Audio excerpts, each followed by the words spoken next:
I hate education. और जिन बच्चों के बहुत ज़्यादा नंबर आते हैं ना, जो वो छुपा छुपा के एग्ज़ाम में लिखते हैं, आप देखोगे जब वो रियल लाइफ में जाते हैं ना, तो ज़्यादातर क्रम्बल करते हैं। एजुकेशन सिस्टम आपको गरीब बनाता है, आपको बुद्धू बनाता है, आपको कुएं का मेंढक बनाता है। इस सिस्टम से ना जाने कितने ऐसे प्राइवेट कोचिंग इंस्टीट्यूट्स हैं, ना जाने कितने ऐसे प्राइवेट स्कूल्स हैं जो कि करोड़ों का बिजनेस बनाते हैं। हमारे परिवार रिश्तेदार वाले उतना बात नहीं करते सर, और मैं 2 साल से गाँव में भी नहीं गया।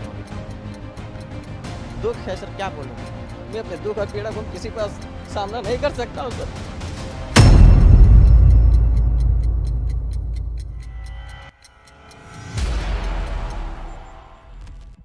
इन सभी लोगों के मुताबिक एजुकेशन एक ट्रैप है जिसमें हम सभी लोग फंसे हुए हैं। लेकिन क्या ये पूरी तरह से सच है? फोर्ब्स ने यूएस के 400 बिलियनियर्स का सर्वे किया था, जिसमें सिर्फ 44 कॉलेज ड्रॉप आउट थे, मतलब 10% से भी कम, और 362 लोग डिग्री होल्डर्स थे, यानी 90% से भी ज्यादा।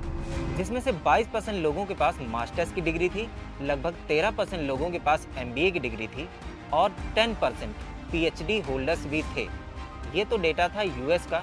अब बात करते हैं वर्ल्ड वाइड 76% बिलियनियर्स के पास कॉलेज डिग्री है, वहीं 88% मिलेनियर्स के पास बैचलर या उससे ऊपर की डिग्री है। अब आप लोगों का दिमाग अचानक से घूम गया होगा, क्योंकि अभी तक आप चारों तरफ बस यही देखते और सुनते चले आ रहे थे कि एजुकेशन एक ट्रैप है। बहुत सारे यूट्यूबर्स भी यही कहते हैं कि एजुकेशन एक ट्रैप है।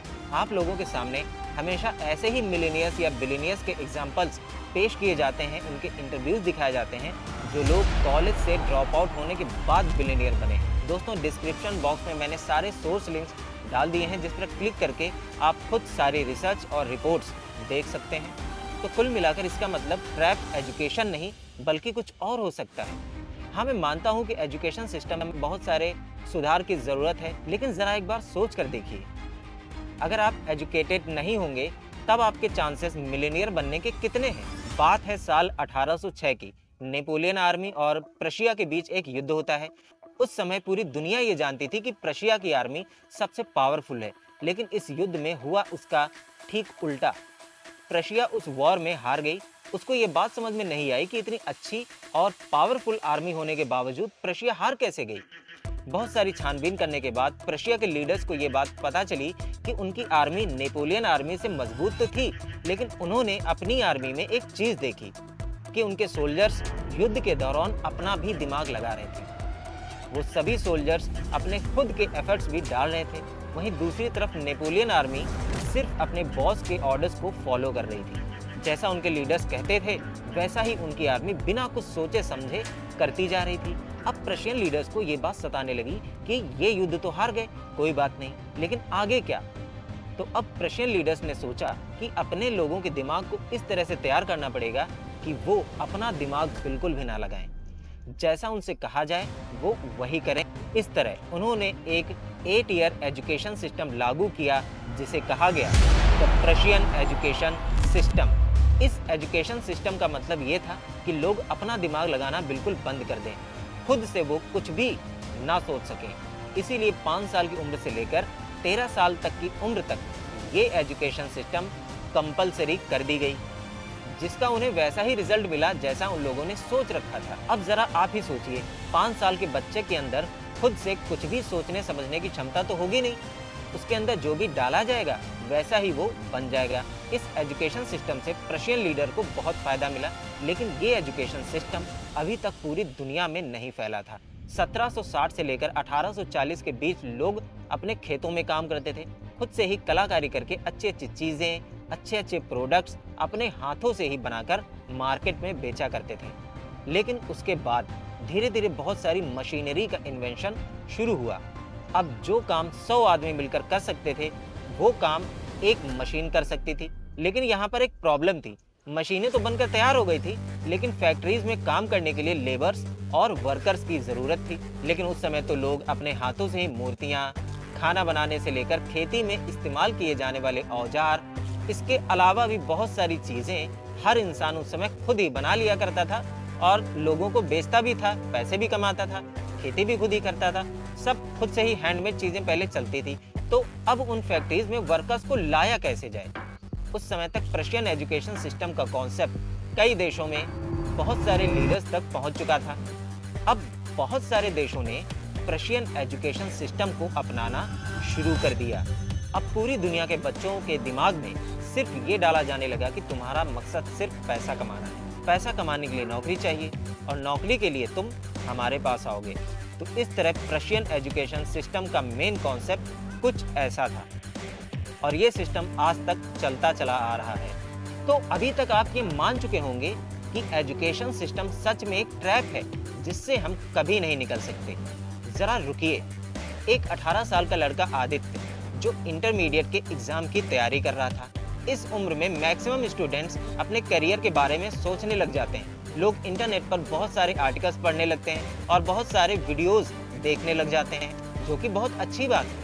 अगर हमें कहीं से कोई न्यू इन्फॉर्मेशन ऐसी मिल जाती है जो हमें कॉलेज या स्कूल में नहीं दी गई और उस इन्फॉर्मेशन के जरिए आप अपना करियर बिल्डअप कर सकते हैं और टॉप 5% लोगों में शामिल हो सकते हैं, तो ये तो बहुत अच्छी बात है। इसी तरह आदित्य ने भी एक रोज एक वीडियो देखा जिसमें एक मल्टीनेशनल कंपनी के मालिक का इंटरव्यू चल रहा था।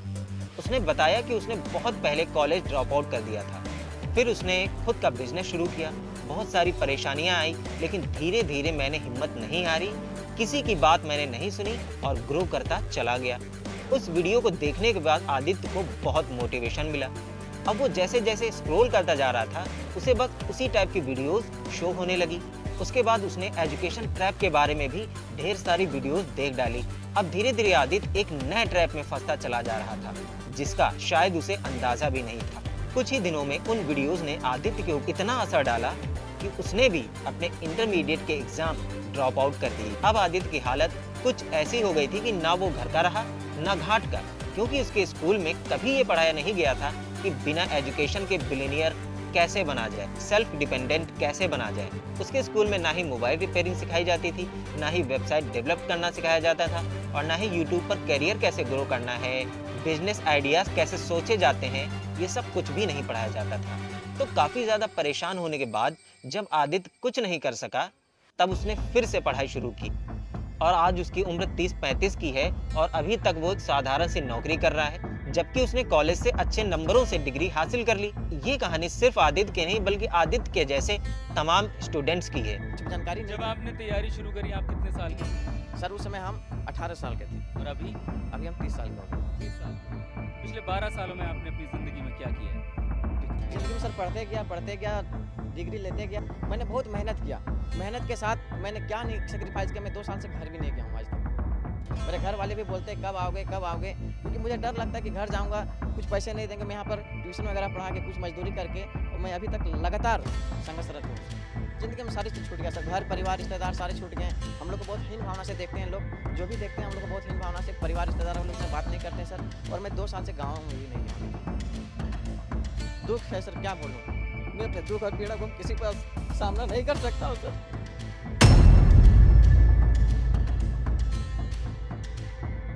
ये सब देखकर एक तरफ तो लगता है कि एजुकेशन सच में एक ट्रैप है, लेकिन ये पूरी तरह सच नहीं है। जब पूरी दुनिया मिलकर कोई सिस्टम या ट्रैप बनाती है तो उससे बाहर निकलना बहुत मुश्किल हो जाता है। आपको क्या लगता है पूरी दुनिया का एजुकेशन सिस्टम एक ट्रैप है जिससे हम सिर्फ 1 या 2 वीडियो देखकर बाहर निकल सकते हैं? नहीं, दुनिया में बहुत सारे ट्रैप शायद बनाए गए होंगे और जिस भी ट्रैप से आप निकलने की कोशिश करेंगे उतने ही गहराई में फंसते चले जाएंगे। मैं मानता हूँ एजुकेशन एक ट्रैप हो सकता है, लेकिन आप जितना उससे निकलने की कोशिश करेंगे उतना ही फंसते जाएंगे। लोगों को देखकर कॉलेज ड्रॉप आउट करने की कोई ज़रूरत नहीं है। अगर आपके अंदर इतनी नॉलेज और इतनी पावर है कि आप बिना पढ़े लिखे बिलियनियर बन सकते हैं, तो ज़रा सोचिए, एजुकेशन लेने के बाद अगर आप मिलियनियर या बिलियनियर बनने की कोशिश करेंगे तब आपको कोई भी रोक नहीं पाएगा, क्योंकि आपके पास नॉलेज होगा भरपूर। कभी भी फालतू नहीं जाएगी शिक्षा। आप किसी पढ़े लिखे इंसान को मजदूरी कराइए, 10 साल बाद मिलेगा वो बिल्डर बन के मिलेगा आपको। वो आज मजदूरी और अशिक्षा क्या चीज है कि एक लेबर जो होता है वो 10 साल से ईंटा उठा के मिस्त्री को दे रहा है, 10 साल बाद वो पूछता है मिस्त्री से कई बैग क्या मसाला बना दे। अब एजुकेशन कैसी भी हो लेनी तो पड़ेगी। अब यहाँ पर सबसे बड़ा सवाल ये खड़ा होता है कि क्या हम ऐसा कर सकते हैं कि हमारी पढ़ाई भी ना रोकनी पड़े और एजुकेशन ट्रैप में भी ना फंसे? तो इसका जवाब है बिल्कुल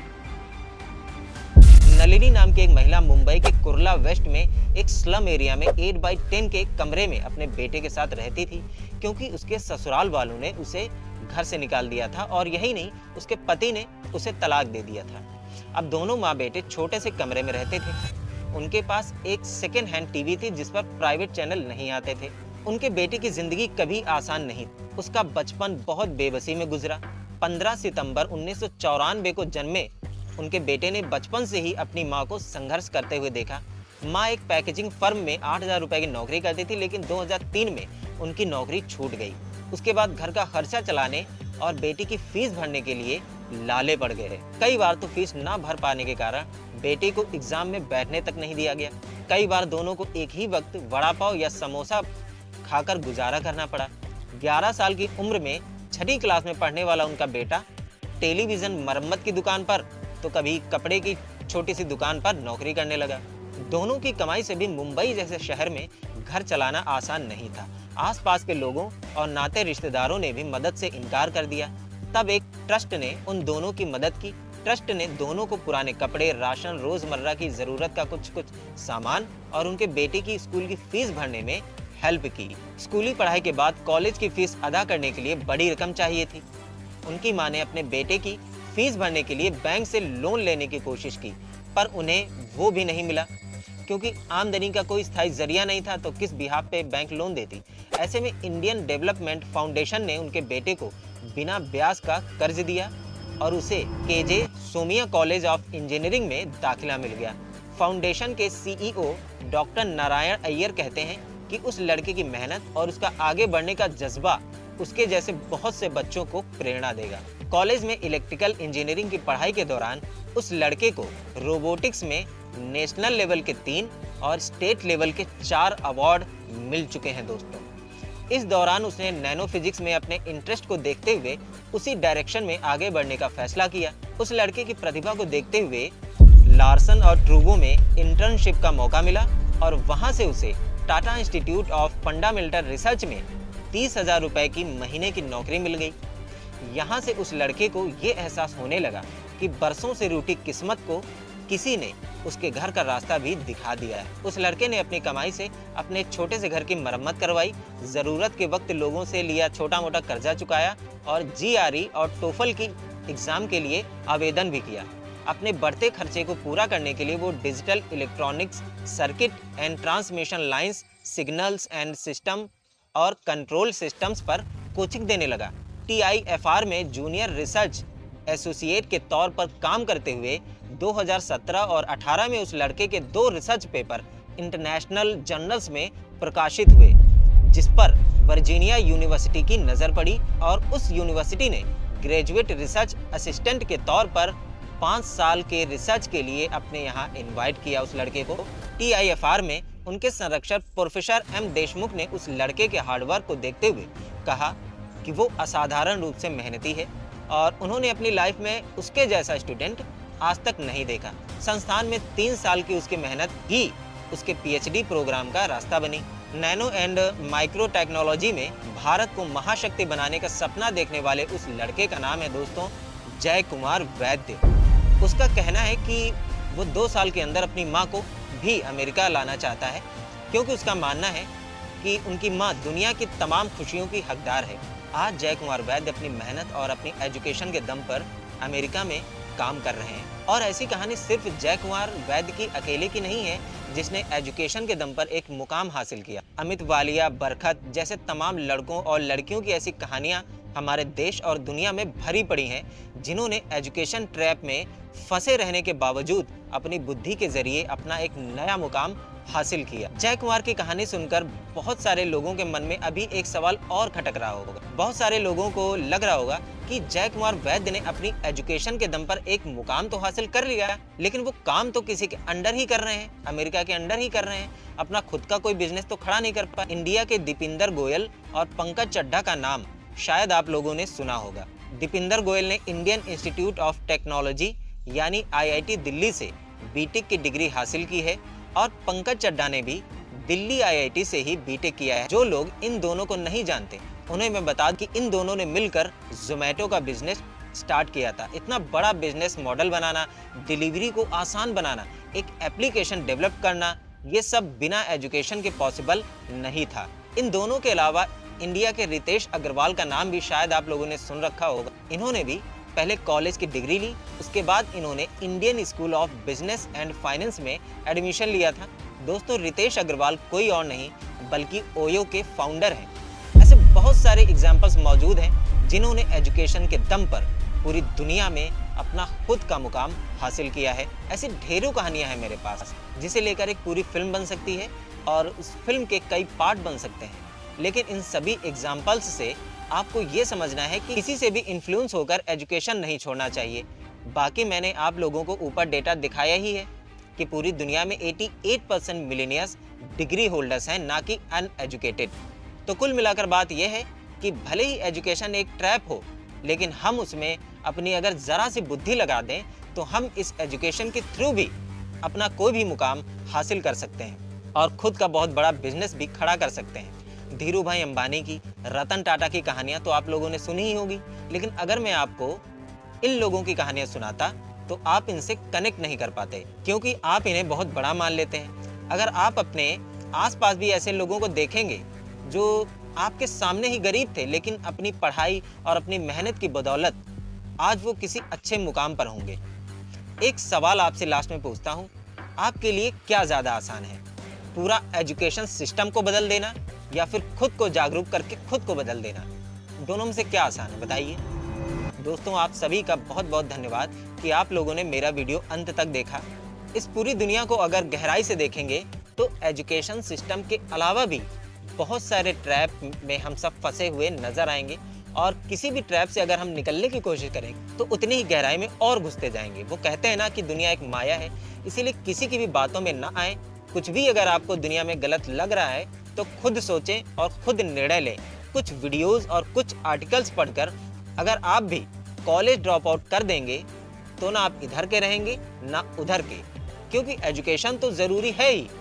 अगर मेरे पास एजुकेशन नहीं होती तो मैं इतनी सारी डीप रिसर्च कभी नहीं कर पाता। आई होप आप लोगों को ये वीडियो पसंद आया होगा। इस वीडियो को बनाने में बहुत टाइम लगा है, बहुत रिसर्च करनी पड़ी है, तो वीडियो को एक लाइक कर दीजिए और चैनल को भी सब्सक्राइब कर दीजिए। मिलता हूँ एक नए सोशल इशू के साथ, तब तक के लिए नमस्कार और happy new year to all of you. Thank you.